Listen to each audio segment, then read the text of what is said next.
backyard? Yes! I love comedy, and in fact, I've got a very specific comedy fantasy. Can I tell you my comedy fantasy? Yes! Okay. You know these comedians who really love doing crowd work? They'll like pick on someone in the audience, they'll ask them something, and then they'll rip the piss out of them for like 5 minutes.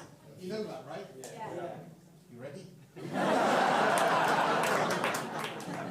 My comedy fantasy is actually the opposite, right? I want to go to a comedy show, say a Frankie Boyle or a Jimmy Carr. I want to sit in the front row, and I want them to pick on me and ask me about myself. And then I'm going to tell them my truth. Can I tell you my truth? Yes! Does everyone's seatbelt fasten? Yes! Okay. So here's my truth, which isn't unacceptable. Here's my truth. I'm a 58-year-old, morbidly obese, Jewish, not very successful IT consultant with a much younger Thai wife.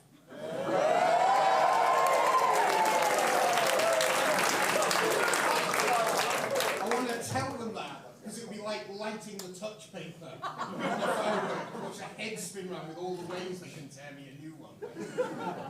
So that is my truth though, right? I'm a 58-year-old, morbidly obese, Jewish, not very successful IT consultant with a much younger Thai wife, who's in the audience, by the way.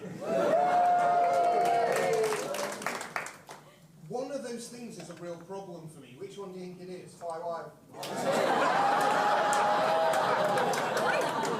You know, all Thai people are good at Thai books.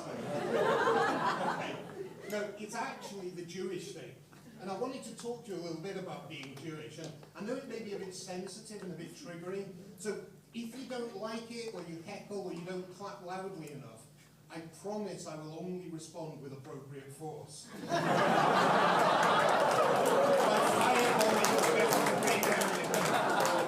Or maybe I'll get my big friend to firebomb 3 really fast. Not sure. Too soon. Seriously though, my problem isn't anti-Semitism, although I've heard that's inconvenient. My problem pro-Semitism. Can I share you an example? Yes. So I was at a party last week. This guy turned to me, he goes, "Dave, I heard you're Jewish. Jews are amazing. Albert Einstein was Jewish, Steven Spielberg's Jewish, Natalie Portman's Jewish." He didn't mention Epstein or Weinstein. But then he said, "What do you do?" And I'm like, "I'm a not very successful IT consultant." And you just saw this look on his face and his exit strategy from the conversation. But that wasn't the worst thing. The worst thing is I got this voice in the back of my head saying, "Your ancestors toiled in Eastern European villages for hundreds of years, practiced their religion in private. The Cossacks ransacked them. Your grandfather escaped on a ship before the Nazis killed all the Jews in his village, so you can be a not very successful IT consultant." And that's not even the worst thing, right? The worst thing is, have you heard these conspiracy theories? Like cartels of Jewish bankers are controlling the world economy. Everyone's heard that, right? It's not, I'm sure it's not fun to hear if you're not Jewish, but spare a thought for me. I hear that my fellow Jews are controlling which countries live and die, and I'm struggling to pay the rent on my flat in Camden. It's not fair, right? Did I miss the memo or what? People say I don't look Jewy enough, but I want in.